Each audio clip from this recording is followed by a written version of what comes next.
Saya Lia Anggiana Sution. Aktivitas saya selama ini, saya adalah seorang jurnalis. Saya lama berkecimpung di media massa ya, dari mulai tahun 90-an sampai sekarang.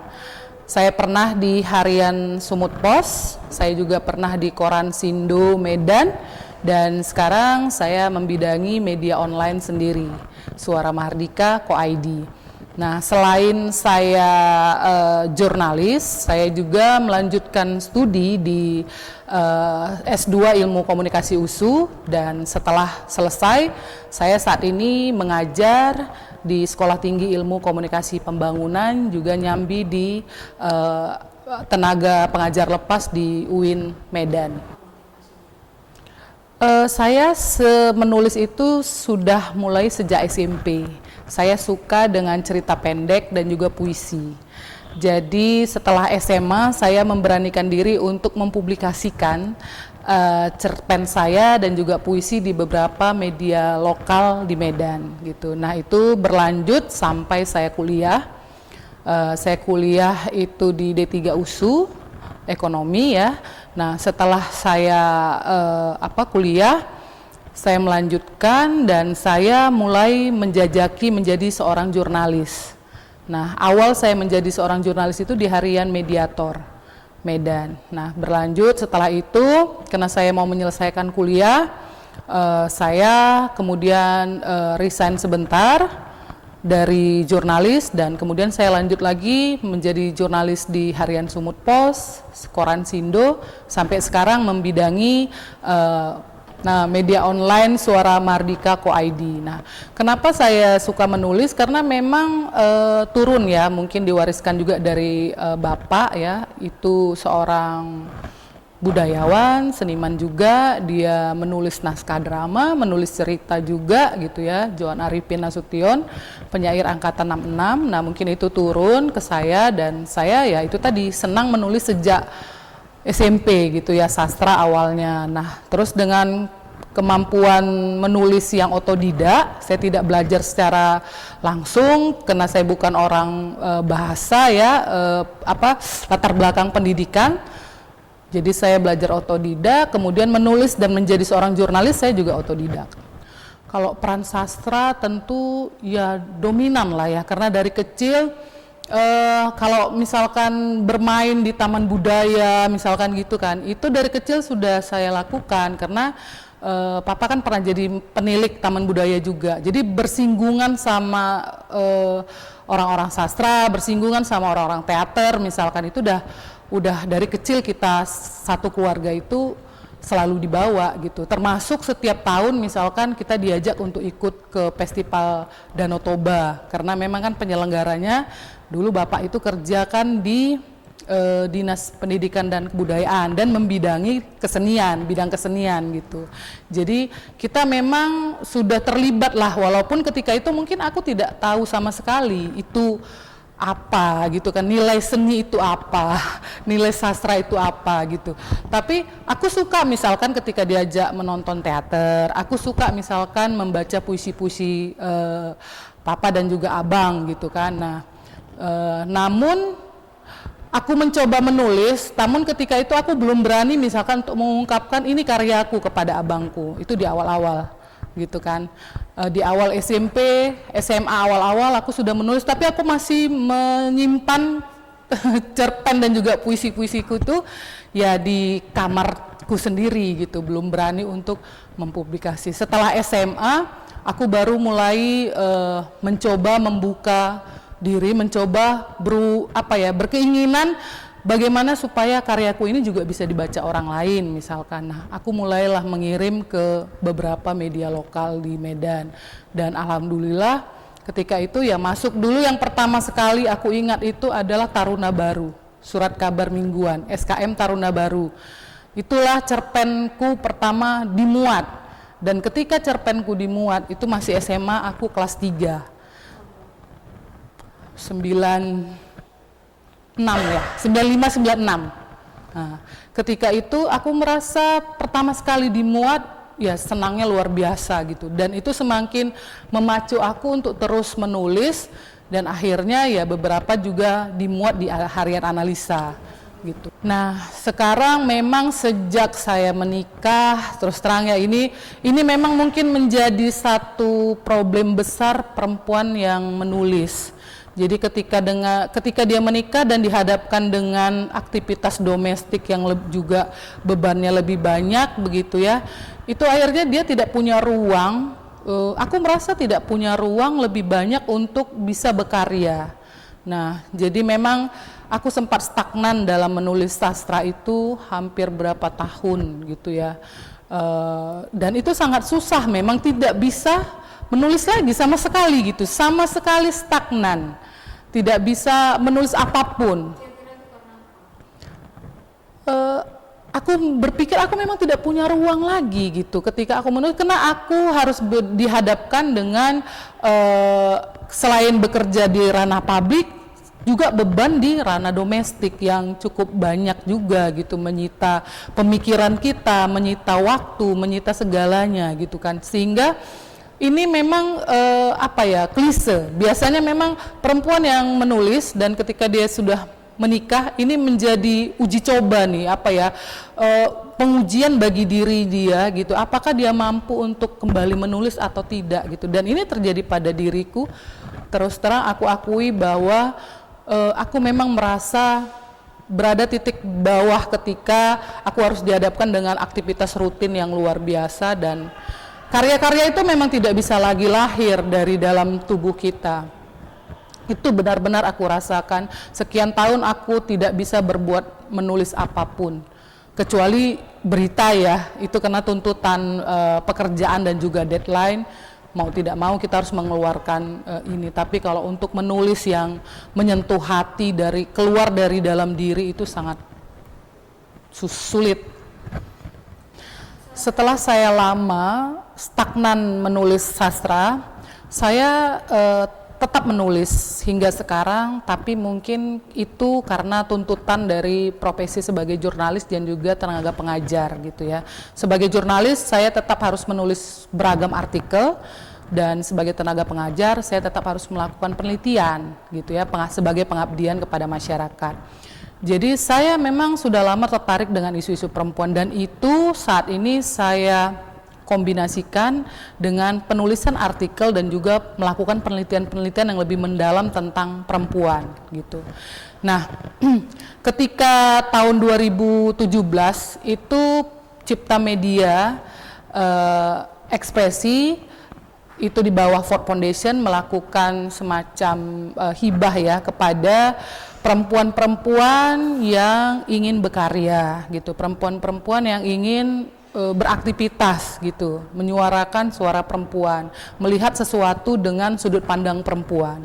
Nah, dengan adanya hibah ini saya mencoba memasukkan proposal gitu ya, karena sebelumnya juga saya sudah lama untuk melakukan penelitian-penelitian kecil tentang jurnalis perempuan di Sumatera Utara gitu. Dan ternyata Sumatera Utara ini memiliki tokoh-tokoh jurnalis perempuan yang luar biasa gitu. Ide-ide tulisannya gitu juga sangat luar biasa. Nah, ini menarik saya untuk mengusung proposal itu gitu, untuk membuat mimpi saya membuat sebuah buku tentang jurnalis perempuan di Sumatera Utara, semacam kronik lah ya, sejarah gitu, seperti apa sebenarnya jurnalis perempuan. Kenapa ini ingin saya lakukan? Karena memang sejarah kita itu didominasi dengan konsep laki-laki ya gitu. Jadi lebih banyak narasi-narasi itu yang dimunculkan adalah narasi laki-laki gitu ya.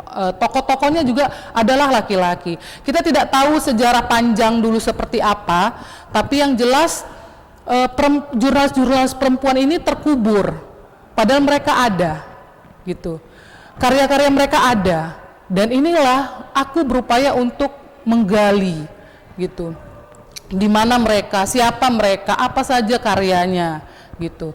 Dan syukurnya juga ketika melakukan proses penelitian, saya bertemu dengan sejarawan di sini di Medan yang bisa kita ajak diskusi juga gitu ya.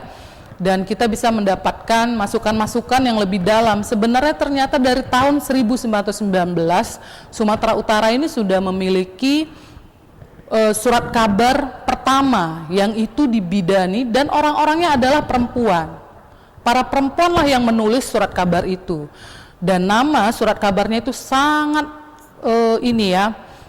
apa namanya itu istilahnya apa namanya? Powerful. Tahun 1919 dan nama korannya adalah Perempuan Bergerak gitu. Dan tagline dari koran itu adalah organ untuk perempuan bergerak. Karena dia namanya Perempuan Bergerak dan organ untuk perempuan bergerak. Dan di dalam tulisan-tulisan karya-karya mereka itu sangat luar biasa gitu. Kalau dulu mungkin kita berpikir bahwa karya-karya perempuan itu paling banyak menyentuh ranah domestik gitu. Ternyata tidak. Dari tahun 1919 perempuan yang menulis di Perempuan Bergerak itu isunya sangat beragam, tidak hanya tentang ranah domestik tapi juga menyentuh ranah publik dan politik. Sampai seperti itu. Sampai di tahun 1920 Perempuan Bergerak itu membuat artikel bagaimana supaya misalkan perempuan bisa masuk di Rakyat Negeri ya, kalau sekarang namanya Dewan Perwakilan Rakyat lah gitu, memiliki suara di situ, sampai berpikir seperti itu. Dan juga bagaimana misalkan perempuan bisa bekerja, mereka membuat artikel itu di 1920, memuat artikel tentang perempuan-perempuan yang aktif di Amerika dan negara-negara Eropa. Dan ternyata di tahun 1919 mereka sudah menjalin pertalian ya, sisterhood dengan perempuan-perempuan di luar negeri di Eropa dan Amerika. Itu sangat luar biasa. Bisa kita bayangkan di tahun 1919 mereka menggunakan korespondensinya seperti apa, itu yang tidak dapat di kita. Sampai sekarang juga saya belum bisa menemukannya. Tapi yang jelas menemukan perempuan-perempuan tokoh jurnalis Sumatera Utara di tahun 1919 dengan karya-karyanya itu menjadi suatu kemewahan bagi diri saya gitu. Saya merasa amat sangat bahagia menjadi seseorang yang amat sangat bahagia karena saya menemukan ternyata di Sumatera Utara ini selain para Dahar Rahab dan sebagainya gitu ya, itu ada Butet Satijah, Rohana Kudus yang memang dia dikenal adalah tokoh jurnalis perempuan pelopor dari Sumatera Barat. Ternyata itu juga membantu membidani Perempuan Bergerak di tahun 1919 bersama Butet Satijah. Nah, Butet Satijah ini dikatakan dalam informasi beberapa literatur dia memang adalah istri para Dahar Rahab gitu. Dan sebagainya ada Awan Satijah, tapi itu seperti adiknya juga. Dan mereka juga selain Perempuan Bergerak ada ternyata beberapa media lain yang juga dibidani perempuan gitu. Tim redaksinya perempuan dan karya-karyanya juga isu-isunya juga tentang perempuan. Itu misalkan ada Boru Tapanuli, Medan Putri gitu, Melati dan sebagainya. Itu ada sekitar 6 atau 7 media lagi yang itu dibidani oleh perempuan. Dan ini kan selama ini tidak kita ketahui gitu. Sejarah mengubur itu semua. Yang hanya kita tahu adalah Sumatera Utara ini ya dipelopori oleh tokoh-tokoh jurnalis laki-laki gitu, Muhammad Said misalkan, Pradahar Rahab misalkan gitu, dan lainnya. Padahal cukup banyak tokoh-tokoh pers perempuan yang harusnya itu juga dicuatkan namanya gitu. Yang paling generasi kita itu hanya mengenal Ani Idrus, padahal ada yang beberapa yang tadi itu gitu. Tapi kita tidak tahu sejarah bagaimana bisa menguburkan itu, sehingga itu menjadi amat sangat penting bagi saya untuk kembali menggalinya gitu dan menginformasikannya kepada siapa saja. Menurut saya itu sangat penting karena apa yang mereka lakukan itu memang luar biasa gitu, baik dari karya dan juga pergerakan yang mereka lakukan gitu.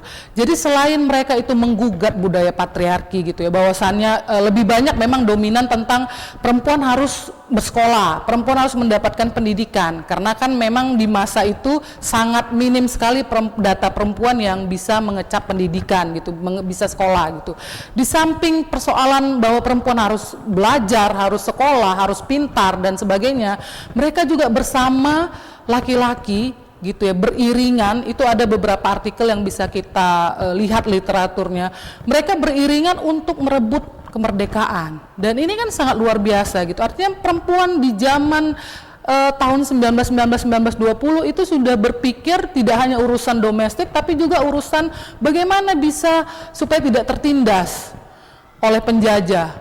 Apalagi ada satu artikel bahwa kita ketahui di masa masuknya Belanda itu kan terjadi sistem pernyanyian ya, gitu ya, di Sumatera Utara, terutama di perkebunan Deli. Nah, itu bagaimana kita bisa melihat ada satu tulisan perempuan yang menulis di Perempuan Bergerak itu menggugat bahwa perempuan Sumatera Utara kenapa mau menjadi nyainya Belanda atau nyainya India atau nyainya Cina gitu.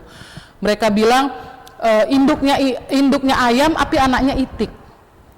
Nah, ini kan satu hal yang pemikiran yang luar biasa ya, menggugat hal-hal yang harusnya perempuan bisa mandiri tanpa harus dia itu menjadi nyai karena ingin misalkan harta dan sebagainya gitu, tapi tidak punya jati diri gitu, karena setelah anaknya lahir dia bukan warga negara Indonesia, dan ini kan ini revolusioner, jadi memang sangat luar biasa, dan itu harus diketahui oleh generasi yang akan datang, generasi muda sekarang.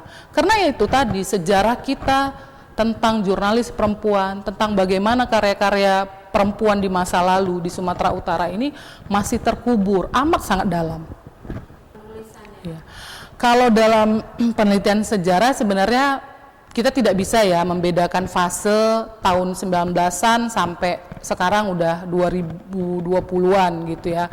Tapi kalau dari keterbatasan mereka di masa itu, kita coba melihat ya gitu ya. Terus juga cara pandang mereka dengan pendidikan yang hanya misalkan sampai sekolah menengah itu paling tinggi gitu ya. Dengan yang sekarang, perempuan sekarang misalkan sudah ada yang doktor, sudah ada yang profesor, itu kalau kita bandingkan mereka emang sangat luar biasa. Dengan keterbatasan yang seperti itu, karya-karya mereka kalau bisa kita baca itu sangat progresif, revolusioner gitu kan. Jadi dibandingkan kita yang sekarang malah sebenarnya kita jauh tertinggal gitu. Walaupun kita tidak bisa membandingkan fase ya, tapi dengan saya coba melihat dengan keterbatasan yang dimiliki perempuan di masa itu gitu, dibandingkan dengan keleluasaan perempuan di masa sekarang gitu. Segala-galanya bisa mencari informasi dengan Google bisa dan sebagainya gitu kan. Segala hal bisa dilakukan dengan hanya sebidang smartphone, dibanding mereka yang sama sekali tidak punya akses apapun di masa itu, sangat sulit, tapi mereka bisa berkarya, mereka punya semangat juang yang tinggi dibanding kita.